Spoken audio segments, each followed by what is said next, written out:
छत्रपती शिवाजी महाराजांचा सुवर्ण काळ आणि आजचा महाराष्ट्र. महाराष्ट्र म्हणजे काय? महाराष्ट्र म्हणजे जिजाऊंच्या गळ्यातील माळ म्हणजे महाराष्ट्र.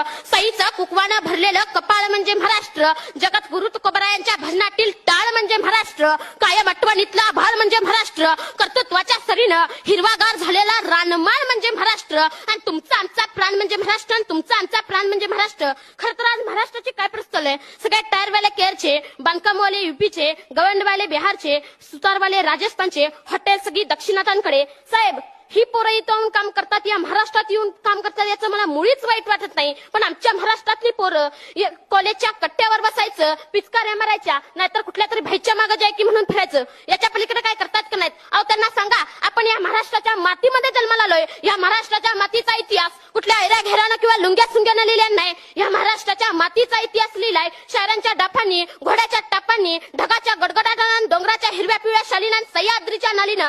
सुकानं मरतं म्हणून घोडकिंडीची पावन खिंड करणारा बाजी प्रभू काय? मानेवरती तीक्ष्ण डोका असताना देखील बचेंगे तो और भिडेंगे म्हणा दत्ताजी शिंदे काय? या महाराष्ट्राच्या मातीसाठी लढणारा तानाजी मालुसरे काय? या महाराष्ट्राच्या मातीमध्ये शत्रूला पाण्यामध्ये दिसणारे संताजी धनाजी काय? हा तर महाराष्ट्राच्या मातीचा इतिहास आहे.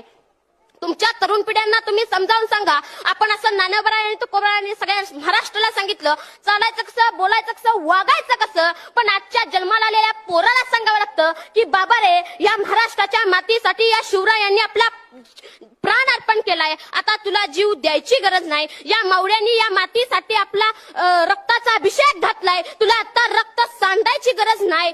पण या मावळ्यांनी जे बलिदान दिले, ती बलिदानाची जाणीव आपल्याला ठेवायला पाहिजे. आणि बलिदानाची जाणीव ठेवण्याचे मार्ग कोणते? छत्रपती शिवाजी महाराजांनी संभाजी महाराजांना डोक्यावरती घेऊन मिरवणं असं मला वाटत नाही. तर या महापुरुषांना डोक्यावरती घेऊन मिरवण्याआधी त्यांना हृदयात मिरवावे लागेल. आज इथं किती आई बाप आहेत ज्यांनी आपल्या पोरांना सांगितलं घाबरायचं नाही, लढायचं. शिवाजीराजे बघ, संभाजीराजे बघ, आयुष्यात कितीतरी संकटे आली, पण पहाडासारखा पोलादी पुरुष आयुष्यात येणाऱ्या संकटापुढे आपली छाती काढून उभा राहिला. किती आई वडिलांनी आपल्या मुलांना संभाजी महाराजांचा इतिहास सांगितला.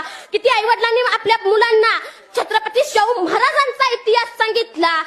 जगात असा एकमेव राजा होऊन गेला की ज्याच्या दरबारात एकही नृत्यांगना नाचलेली नाही. हा जगातला एकमेव राजा आहे. आमच्या छत्रपती शिवाजी महाराजांनी आम्हाला सांगितलं की प्रत्येक स्त्री ही माझ्या मराठ्यांच्या घरातली देवता आहे. आणि छत्रपती शिवाजी महाराजांच्या आऊसाहेबांनी म्हणजे आमच्या मासाहेब जिजाऊंनी आम्हाला सांगितलं की प्रत्येक स्त्री ही मराठ्यांच्या या स्वराज्यातल्या घरातल्या माझ्या मायमाऊली सारखी आहे. तिला माझ्या या स्वराज्यामध्ये आदराचं स्थान आहे. पण त्याच महाराष्ट्रातल्या मराठी मावळ्यांनी त्या